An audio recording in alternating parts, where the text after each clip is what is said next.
அனைவருக்கும் வணக்கம். இன்னைக்கு மார்க்கெட் வந்து க்ளோஸ்டு. ஸோ இன்னைக்கு ஸ்பெசிஃபிக்காக வந்து வேர்ல்ட்லேயே ரொம்ப சேஃபான ஹெவன் சேஃப் அசட்டான கோல்ட் பற்றி தான் பார்க்க போகிறோம். Golden truth about wealth. So எப்படி வந்து மணிங்கிற சிஸ்டம் வந்துச்சு, கோல்டு வந்து இந்த மணி என்டையர் சிஸ்டமில் எப்படி ஒரு முக்கியமான பிளேஸ் வகிக்குது அப்படிங்கிறத பற்றி தான் இந்த வீடியோவில் பார்க்க போகிறோம். ஸோ ஓவரால் நீங்கள் கோல்ட் ஆஸ் மணி பற்றி தெரிஞ்சுக்கணும் அப்படின்னா ஒரு 5000 இயர்ஸ்க்கு பின்னாடி போய் பார்க்கணும். ஸோ 5000 இயர்ஸ் பின்னாடி இருந்து பார்த்தீங்க அப்படின்னா ஆல்மோஸ்ட் அரௌண்ட் 3000 பிசியில் கோல்டை வந்து ஸ்பெசிஃபிக்காக வெறும் ஜுவல்லரியாக மட்டும் யூஸ் பண்ணிட்டு இருந்தாங்க. எஜிப்சியன்ஸ் ப்ரிடாமினெண்ட்டாக யூஸ் பண்ணிட்டு இருந்தாங்க. 600 பிசியில் டர்க்கியில் தான் ஸ்பெசிஃபிக்காக கோல்டு காயின்ஸ் ஃபர்ஸ்ட் வந்து அச்சடிக்க ஆரம்பித்தாங்க. 1816 கோல்டு வந்து ஒரு ஸ்டாண்டர்டான கமோடிட்டியாக மாறி குளோபல் ட்ரேடுக்கு வந்து யூஸ் பண்ண ஸ்டார்ட் பண்ணாங்க. பேசிக்காக அது யூகே தான் ப்ரிடாமினெண்ட்டாக ஸ்டார்ட் பண்ண ஆரம்பித்தாங்க. 1944 44 டிஃப்ரெண்ட் நேஷன்ஸ் வந்து அக்ரீட் தட் எவ்ரி கரன்சி வந்து கோல்டோட டைப் பண்ணி இருக்கணும்னு சொல்லிட்டு டைரக்டாக கோல்டோட டைப் பண்ணி இல்லை, every currency will tie to US dollar and US dollar will be pegged at 35 ounce of gold. இந்த மாதிரி ஒரு கான்டாக்ட் இருந்துச்சு. ஸோ சிம்பிளாக புரியுற மாதிரி சொல்லணும்னா என்கிட்ட யூஎஸ் டாலர் இருக்குது அப்படின்னா அந்த யூஎஸ் டாலருக்கு பேக்கப்பாக கோல்டு கரன்சியை வந்து யூஎஸ் வந்து மெயின்டைன் பண்ணுங்கிற நம்பிக்கையில் 44 டிஃப்ரெண்ட் நேஷன்ஸ் வந்து இதை வந்து ஒரு காமன் ட்ரேட் கரன்சியாக அக்ரி பண்ணி ப்ரிடாமினண்ட்டாக ஆயில் வாங்குறதுக்கு வந்து அக்ரி பண்ணிக்கிட்டாங்க. இப்போ வரைக்குமே ஆயில் நீங்கள் வாங்கணும் அப்படின்னா நீங்கள் டாலர்ஸில் மட்டும் தான் வாங்க முடியும்.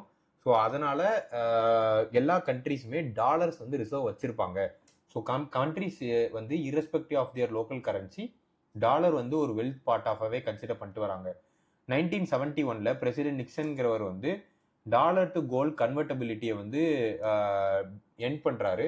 ஸோ பேசிக்காக என்ன ப்ராப்ளம் ஆயிடுச்சு அப்படின்னா, என்கிட்ட டாலர் இருக்குன்னா நான் போய் பேங்க்ல கொடுத்தேன்னா அந்த டாலருக்கு அகேன்ஸ்டாக எனக்கு அவங்க கோல்டு தரணும்.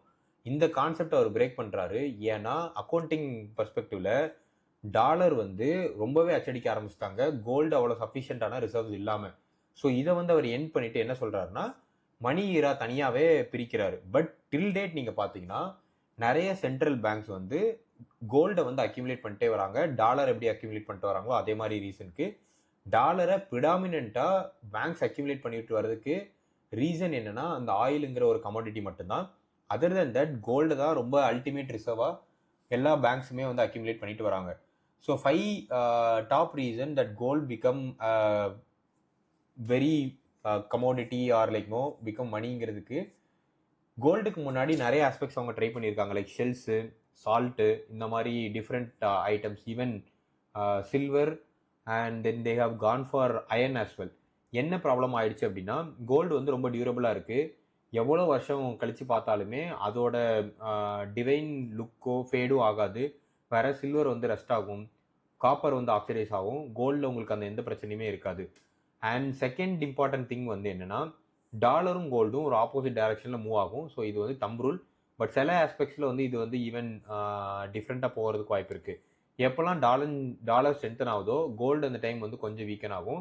எப்போல்லாம் டாலர் வீக் ஆகுதோ அந்த டைம் வந்து கோல்டு ரொம்பவே ஸ்ட்ரென்தன் ஆகும். ஸோ ப்ரைஸ் ஜேர்னி பொறுத்த வரைக்கும் ஒரு டிஃப்ரெண்ட்டான இன்ட்ரெஸ்டிங் ஸ்டோரி இருக்குது. கோல்டோட ப்ரைஸ் வந்து என்னென்ன கண்டிஷனால மார்க்கெட்டில் சேஞ்ச் ஆகுங்கிறத பற்றி நம்ம பார்க்குறதுக்கு முன்னாடி ஸ்பெசிஃபிக்காக இந்த கிராஃப் பார்த்தீங்க அப்படின்னா உங்களுக்கு என்ன தெரியும்னா கோல்டு சில இடத்துல ரொம்ப ஏறி இருக்கும் அண்ட் அதே சமயம் சில டிப்பும் போயிருக்கும், மறுபடியும் திருப்பி ரொம்ப ஏறி இருக்கும். இது எந்த அக்கேஷனில் சேஞ்ச் ஆகுதுங்கிறத பற்றி பார்க்கலாம். 1971 அந்த பீரியடில் தான் 35 ounce இருந்துச்சு. கோல்டு வந்து $35 per ounce இருந்துச்சு. நான் டாலர் பற்றியே பேசுகிறேன் ஏன்னா கோல்டோட ஹிஸ்ட்ரி வந்து டாலரோட லிங்க் ஆயிருக்கு. நீங்கள் நம்ம ரேட்டுக்கு கன்வெர்ட் பண்ணி பார்த்துக்கலாம்.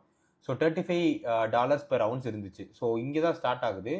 அண்ட் ஆல் ஆஃப் சடன் வந்து எப்போ நிக்சன் வந்து இந்த மாதிரி சொல்கிறாரு கோல்டு வந்து இனிமேல் கரன்சி வந்து கன்வெர்ட் பண்ண முடியாது, கரன்சியை கொடுத்துட்டு கோல்டு கன்வெர்டபிலிட்டியை வந்து எண்ட் பண்ணுறாரோ அந்த டைமில் மட்டுமே கோல்டு வந்து 400% சர்ஜ் இன்க்ரீஸ் ஆயிடுச்சு.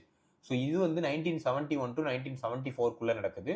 ஸோ பை த டைம் வந்து கோல்டு வந்து $180 per ounce மாறிடுது. மறுபடியும் அங்கே இருந்து ஈரானியன் ரெவல்யூஷன் நடக்குது, சோவியத் இன்வேஷன் ஆப்கானிஸ்தானில் நடக்கும்போது வார் நடந்துட்டு இருக்கு. ஸோ அந்த டைமில் யூஎஸோட இன்ஃப்ளேஷன் வந்து 14% வந்து இன்க்ரீஸ் ஆகுது. ஸோ ஏன்னா வார் நடக்கும்போது உங்களுக்கு தெரியும் நிறைய மணி நிறைய ரிசர்வ் வந்து வாருக்கு ஸ்பெண்ட் பண்ணுற மாதிரி இருக்கும். ஸோ கோல்டு அந்த டைம் பீக் இன்க்ரீஸ் ஆகி $815 per ounce போயிடுது. அண்ட் 1980 டு 2001 அந்த டென்யூரில் லைக் இன்ட்ரெஸ்ட் ரேட் கட் பண்ணுறாங்க. ஸோ இன்ட்ரெஸ்ட் ரேட் வந்து அந்த டைம் வரும்போது மறுபடி கோல்டு வந்து டிப் ஆகி $255 per ounce வந்து ட்ரேட் ஆகுது. இன்ட்ரெஸ்ட் ரேட் என்னங்கிறத பற்றி நான் டீட்டெயிலாக எக்ஸ்பிளைன் பண்ணுறேன். இன்ட்ரெஸ்ட் ரேட்டுக்கும் எப்படி கோல்டுக்கும் லிங்க் இருக்குன்னு சொல்லிட்டு. அண்ட் ஆல் ஆஃப் சடன் வந்து அடுத்து ஒரு வார் வருது. ஈராக் வார் வந்த உடனே கோல்டு வந்து அகெயின் $1,000 per ounce போயிடுது. மறுபடி ஃபினான்ஷியல் கிரைசிஸ் வந்து 2008 டு 2011 வந்து ரொம்பவே பூம் ஆகிட்டு இருக்கு. நிறைய பேங்க்ஸ் வந்து கொலாப்ஸ் ஆகுது. ஸோ கோல்டு வந்து அந்த டைம் ஸ்ட்ரென்தன் ஆகி $1,920 கிட்ட போயிடுச்சு. கோவிட் சுச்சுவேஷன் அப்பவும் நீங்கள் பார்த்தீங்கன்னா கோல்டு வந்து ரொம்பவே ஸ்ட்ரென்தன் ஆகி $2,075 போயிடுச்சு. அண்ட் இப்போ இருக்கிற ஜியோ பொலிட்டிக்கல் சுச்சுவேஷனில் கோல்டு ஆல்ரெடி கண்ணாப்பின்னான்னு ஏறி பை எண்ட் ஆஃப் 2025 அந்த டைம் பார்த்தீங்கன்னா $3,100 தாண்டி போயிடுச்சு. இப்போ கரண்ட்டாக $5,000 per ounceக்கு ட்ரேட் ஆகிட்டு இருக்குன்னு நினைக்கிறேன். ஸோ இதுதான் கோல்டோட பார்ட். ஏன் இந்த ஹிஸ்ட்ரி பற்றி நான் தெளிவாக சொல்லிட்டு வரேன்னா, இதில் நீங்கள் ஒரு 2-3 ஐட்டம் ரிப்பீட்டேட்டிவாக பார்த்துருந்தீங்கன்னா war, inflation, interest rate cut and வந்து uncertainty in global pandemic situations like corona இந்த மாதிரி ஆஸ்பெக்டில் கோல்டு வந்து கண்ணா பின்னான்னு ஏறுது. இதனால தான் கோல்டு வந்து ரொம்ப சேஃபஸ்ட் அசட்டாக வந்து எல்லாருமே பார்க்குறாங்க. எப்போல்லாம் மொத்த எக்கனாமியே கொலாப்ஸ் ஆகுதுங்கிற சுச்சுவேஷன் வந்தால் கூட கோல்டு வந்து ஒரு நல்ல ஸ்ட்ராங் பொசிஷன் எடுத்துக்கும். ஏன் வந்து கோல்டு வந்து ஆக்சுவலாக வந்து இஸ் மூவிங் அப்? ஏன் எதை பேஸ் பண்ணி கோல்டு வந்து மூவ் ஆகுதுன்னா யூஎஸ் டாலர். ஸோ கோல்டு வந்து இஸ் பிரைஸ்ட் இன் டாலர்ஸ். அது வந்து ஒரு முக்கியமான ஆஸ்பெக்ட்ஸ். யூஎஸ் ஸ்ட்ராட்டஜிக்கலாகவே ரொம்ப முன்னாடியே வந்து இந்த மார்க்கெட் ட்ரெண்டை செட் பண்ணிட்டாங்க. ஸோ எப்பெல்லாம் வந்து டாலர் வந்து ஸ்ட்ராங் ஆகுதோ கோல்டு வந்து அதுக்கேற்றாப்புல வந்து மாறும். ஸோ வீக்கர் டாலர் இருக்கும்போது கோல்டு ப்ரைஸ் வந்து இன்க்ரீஸ் ஆகும். ஸோ இன்ட்ரெஸ்ட் ரேட் பொறுத்த வரைக்கும் என்ன பிரச்சனைனா, இப்போ லெட்ஸே கோல்டு வந்து உங்களுக்கு எந்த ஒரு டிவிடெண்டோ எந்த ஒரு இன்ட்ரெஸ்ட்டுமே தராது. ஸோ இப்போது நான் ஒரு ஃபேன்சியான இன்வெஸ்ட்மெண்ட் எடுத்துகிட்டு வரேன். லைக் லெட்ஸே என்னோட மியூச்சுவல் ஃபண்ட் வந்து இப்போ ஆன் அண்ட் ஆவரேஜ் வந்து 20%க்கு க்ரோ ஆகிட்டு இருக்குன்னா பீப்புள் வந்து கோல்டில் இன்வெஸ்ட் பண்ணாமல் மியூச்சுவல் ஃபண்ட்ஸ் நோக்கி போயிடுவாங்க. ஸோ அதில் நிறைய இன்ட்ரெஸ்ட் ரேட் கிடைக்கும் போது ஓகே இது வந்து க்ரோ ஆகும்னு சொல்லிட்டு போயிடுவாங்க. அப்போ கோல்டோட மார்க்கெட் வந்து டவுன் ஆகும். ஸோ எப்போல்லாம் அந்த இன்ட்ரெஸ்ட் ரேட் வந்து கம்மி பண்ணுறாங்களோ அப்போல்லாம் கோல்டு இன்க்ரீஸ் ஆகும். ஏன்னா கோல்டு வந்து சேஃப் அசெட்னு. எப்போல்லாம் இன்ட்ரெஸ்ட் ரேட் நல்லா ஜாஸ்தி பண்ணி மார்க்கெட் தராங்க இல்லை பேங்க்ஸ் தருது அப்படின்னா பீப்புள் வந்து அங்கே மூவ் பண்ணிடுவாங்க. உதாரணத்துக்கு அசியூம் பண்ணிப்பேன், இப்போ உங்கள் எஃப்டி வந்து நாளைக்கே பேங்க் அனௌன்ஸ் பண்ணுறாங்க 15% இன்ட்ரெஸ்ட் ரேட் தரோன்னு சொல்லிட்டு. ப்ரிடாமினன்ட் ஆஃப் பீப்புள் வந்து அவங்க மணியை எஃப்டிக்கு மூவ் பண்ணுவாங்க, கோல்டு வாங்க மாட்டாங்க. ஸோ அதுதான் ஒரு பாயிண்ட். இன்ஃப்ளேஷன். ஸோ எப்போல்லாம் காஸ்ட் ஆஃப் லிவிங் கண்ணாப்பின்னான்னு இன்க்ரீஸ் ஆகுதோ அந்த டைமில் பர்ச்சேசிங் பவரை இன்க்ரீஸ் பண்ணிக்கிறதுக்காண்டி பீப்புள் வந்து கோல்டு பக்கம் மூவ் பண்ணுவாங்க. ஜியோபாலிட்டிக்கல் ரிஸ்க் வரும்போது பீப்புளுக்கு பேப்பர் மணி மேலே இருக்கிற நம்பிக்கை போயிடும். ஸோ அந்த டைம் கோல்டு மேலே போவாங்க. சென்ட்ரல் பேங்க் நிறையா கோல்டு பர்ச்சேஸ் பண்ணாலும் சரி, கோல்டோட சப்ளை வந்து ஷார்ட்டேஜ் ஆகிற ரீசனும் சரி, ஜுவல்லரி டிமாண்டு, அப்புறம் டாலரைசேஷன். நிறைய கம்பெனிஸ் வந்து ஏன் இப்போ நம்ம டாலரே டிபெண்ட் பண்ணி குறிப்பிட்ட சில அசெட்ஸ் வாங்கணுங்கிற ஒரு மைண்ட் செட்டில் இருக்காங்க. ஸோ எப்போல்லாம் அவங்க வந்து டாலர் டாலரைசேஷனுங்கிற ஸ்ட்ராட்டஜி நோக்கி மூவ் பண்ணிட்டு இருக்காங்க, அதுக்கு many nations are considering gold as a safest asset. So ஹிஸ்டாரிக்கலாக நீங்கள் பார்த்தீங்கன்னா 1971 to 2005 வரைக்கும் கோல்டு வந்து ஒரு 9,000% ரிட்டர்ன் கொடுத்துருக்கு. வேறஸ் ஸ்டாக் மார்க்கெட் பொறுத்த வரைக்கும் 25,000 ரிட்டர்ன்ஸ் கொடுத்துருக்கு. வெறும் அந்த நிஃப்டி 50 அந்த கீ ஸ்டாக்ஸ் பொறுத்த வரைக்குமே 25,000%. ஸோ இது வந்து ரொம்பவே அன்கம்பேரபிள். இந்த லாஸ்ட் 1 இயரில் மட்டும்தான் நீங்கள் பார்த்தீங்கன்னா கோல்டு கண்ணா பின்னாடி ஏறி ஸ்டாக் மார்க்கெட்லாம் பீட் பண்ணி எங்கேயோ போயிட்டு இருக்கு. பட் ஆன் அன் ஆவரேஜ் நீங்கள் லாங் டேர்ம் டென்யூர் பார்த்தீங்கன்னா stock market is actually a good place to have a wealth creation. ஆனால் பேண்டமிக் சுச்சுவேஷனு ஹெட்ஜ் பொறுத்த வரைக்கும் நீங்கள் பார்த்தீங்கன்னா gold is very good. So இப்போ நம்ம key difference between gold and stock market பற்றி பார்க்க போகிறோம். ஸோ ஸ்டாக் மார்க்கெட் ஆல்ரெடி நான் சொல்லிட்டேன் வெல்த் கிரியேஷன், வேறஸ் கோல்டு பொறுத்த வரைக்கும் wealth preservation, safest asset, hedge against inflation, hedge against geopolitical situation. Annual return பொறுத்த வரைக்கும் எக்ஸப்ட் இந்த அவுட்லேஸ்லாம் ரிமூவ் பண்ணிட்டேன்னா கோல்டு ஒரு 9%, வேறஸ் ஆனுவல் ரிட்டர்ன் பொறுத்த வரைக்கும் ஸ்டாக் மார்க்கெட்டில் 10 to 12% வந்து ஆன் அன் ஆவரேஜ் உங்களுக்கு ரிட்டர்ன் இருக்கும். வொலட்டிலிட்டி கோல்டில் வந்து ரொம்ப மாடரேட்டு, ஸ்டாக் மார்க்கெட்டில் ரொம்ப ரொம்ப ஹை. சம்டைம்ஸ் வந்து ரொம்ப எக்ஸ்ட்ரீம் 20% டவுன் ஆகும், 20% இன்க்ரீஸ் ஆகும். கோல்டில் வந்து உங்களுக்கு டிவிடெண்டுங்கிற ஆப்ஷனே கிடையாது. வேறஸ் ஸ்டாக் மார்க்கெட்டில் டிவிடெண்ட் அண்ட் பைபேக்குங்கிற ஆப்ஷன் இருக்குது. ஸோ கிரைசிஸ் டைமில் என்ன கேட்டால் ஸ்டாக் மார்க்கெட் கண்டிப்பாக ஃபால் ஆயிரும். வேறஸ் கோல்டு வந்து அந்த டைமில் சும்மா கில்லி மாதிரி நின்று பேசும். இன்ஃப்ளேஷன் பொறுத்த வரைக்கும் கோல்டு வந்து ரொம்ப பெட்ரு. Weak short term in terms of இது. லிக்விடிட்டி 24/7 வந்து நீங்கள் கோல்டை எங்கே வேணால் கொடுத்துட்டு காசாக கன்வெர்ட் பண்ணிக்கலாம். குளோபல் லிக்விடிட்டி நீங்கள் அதை எடுத்துகிட்டு போய் எந்த கண்ட்ரியில் கொடுத்தீங்கன்னா கூட உங்களுக்கு அந்த கண்ட்ரிக்கான காசு கிடைக்கும். ஷேர் மார்க்கெட் வந்து அந்த மாதிரி உங்களால் லிக்விடேட் பண்ண முடியாது. அண்ட் ஃபிசிக்கல் கோல்ட் பொறுத்த வரைக்கும் ரிஸ்க் இருக்குது, ஏன்னா நீங்கள் அதை ப்ரொடெக்ட் பண்ணி வைக்கணும். வேறஸ் ஷார்ட் மார்க்கெட் பொறுத்த வரைக்கும் கம்பெனி மேலேயுமே ரிஸ்க் இருக்குது, அந்த கம்பெனி வந்து பெர்ஃபார்ம் பண்ணுதா பண்ணலையாங்கிறத பொறுத்து இருக்குது.